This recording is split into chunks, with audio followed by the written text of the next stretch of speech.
Bueno, ¿se acuerdan de esto de la profecía de que se secó? ¿No es cierto? Estamos hablando de esto. Se secó Israel.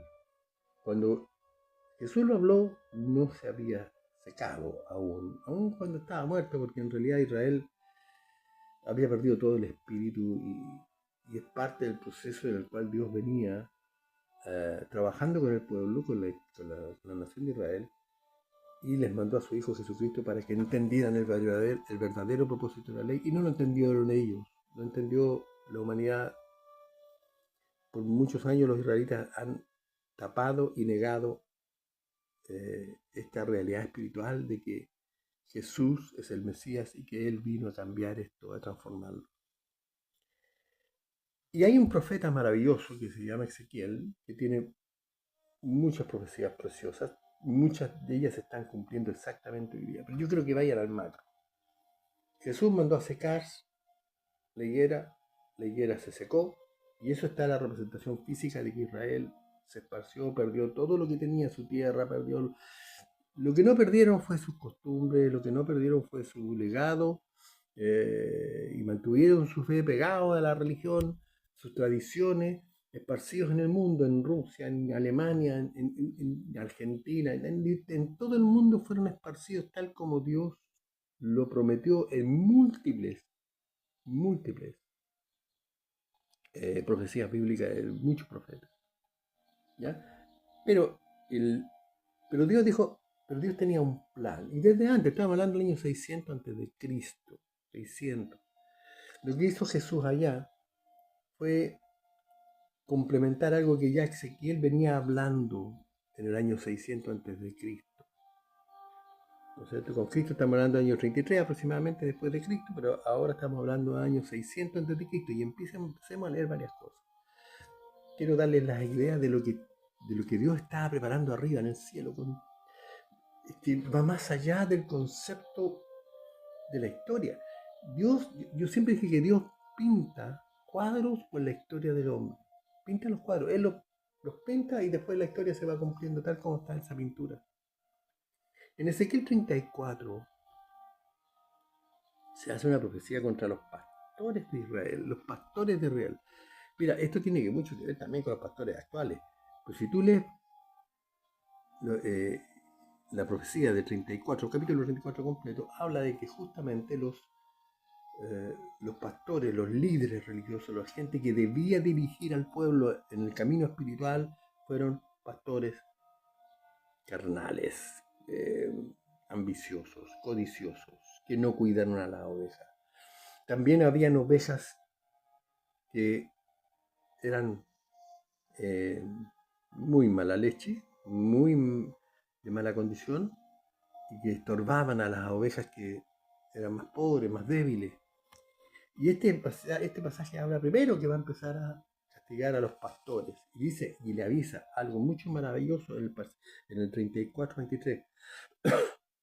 Dice, vamos a empezar en el 22. Perdón, en el 20 mejor. Dice, por tanto, dice, así dice Jehová el Señor, y aquí que yo juzgaré entre oveja engordada y oveja flaca. ¿Qué te decía? Entre las ovejas, entre nosotros, entre la gente que sigue a Dios.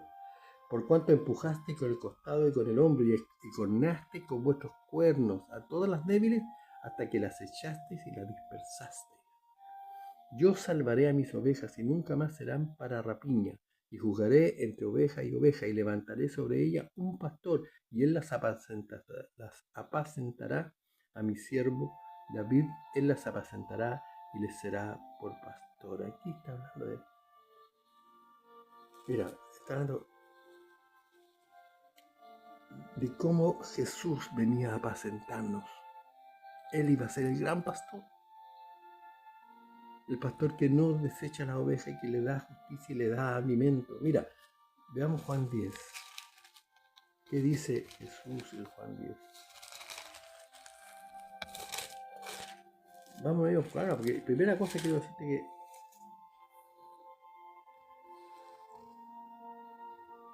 dice,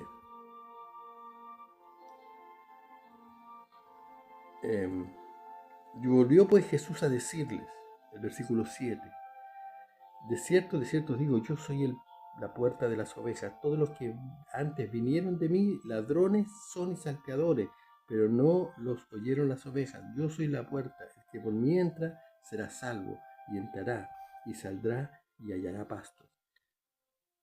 ¿Ya? Yo soy el buen pastor. El buen pastor da su vida por las ovejas. Más el asalariado, y que no es el pastor, de que no son propias las ovejas, ve venir al lobo y deja las ovejas y huye, y el lobo arrebata la oveja y las dispersa. Yo soy el buen pastor, versículo 14, y conozco mis ovejas y las mías me conocen. Así como el Padre me conoce y yo conozco. Entonces, ¿qué quiero decirte? Este pastor cuida sus ovejas. Deja las 99 para ir a buscar la perdida, una sola. Es un pastor que no se olvida de sus ovejas. Él ama las ovejas, él tiene olor a oveja, es el pastor. Entonces, este versículo 34 que está hablando, el profetiza y habla justamente que dice, cómo estos pastores que fueron nombrados, santificados, oleados con aceite, ungidos de una manera especial, muchos años, desde el tiempo de Moisés, pastores dejaron de pastorear ovejas. Dice que ellas, dice, coméis, le decía, ustedes comen la gordura y os vestís de la lana, la engordada degolláis, más no apacentáis las ovejas, no fortalecisteis las débiles, ni curasteis la enferma, no vendasteis la perniquebrada, no volvisteis al redil la descarriada, no buscasteis la perdida, sino que os habéis enseñoreado de ellas con fuerza, con dureza y violencia, y andan errantes por falta de pastor, y son presa de todas las fieras del campo, y se han dispersado. Anduvieron perdidas mis ovejas por todos los montes, y en todo collado alto, y en toda luz de la tierra. Fueron esparcidas mis ovejas, y no hubo quien las buscase, ni quien preguntase por ellas. Por eso, dice, levantaré sobre ellas un pastor que no las va a dejar, que las va a cuidar, que las va a proveer de lo que necesitan. Y ese es nuestro amado Jesús. Lo que tienes que entender es que hay un sentido figurado, hay un sentido espiritual representado en algo material. Y esto está hablando también del pueblo de Israel. El pueblo de Israel no ha tenido pastores verdaderos. Ha tenido religiosos, estudiosos de la Biblia, interpretadores de la palabra, pero ellos han negado a Jesús por siglos, por milenios. Así que la primera cosa es que Él va a restaurar el pastorado a través de Jesucristo. Israel ha luchado 1000 años contra este pastorado de Jesucristo. Ha negado Isaías 53 como el siervo sufriente, y dice que el siervo sufriente es Israel, no es Jesús. Mentira, eso no es real. Pero como todas las religiones, tapan lo que a ellos les conviene tapar y resaltan lo que a ellos les conviene resaltar. ¿Cómo pasa con la Iglesia Católica? ¿Cómo pasa con cualquier religión en el cual yo cubro o doy énfasis en ciertos temas bíblicos? Entonces, ¿qué es lo que vamos? Reduciendo para terminar esta parte. Te estoy diciendo que Dios mandó a secar la higuera, y eso fue propuesta clara de que el pueblo de Israel iba a secarse, iba a morir, iba a ir a cementerios. Propuesta que Dios dijo, vamos a empezar con los pastores.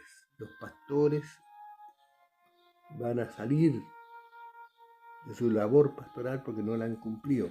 Claro, son 2000 años, 3000 años, 4000 años que llevamos en esto, pero el tiempo para Dios no existe, para nosotros sí. Y esto es lo que se está cumpliendo. Entonces, Jesús vino a pastorearnos. ¿Ya? Ese fue un mandato de Dios. La primera cosa es, sacó a los pastores, esparció al pueblo, que el pueblo fue infiel. ¿Se entiende? Vamos a continuar porque resulta que ahora viene algo súper importante. ¿Ya? La higuera, los pastores.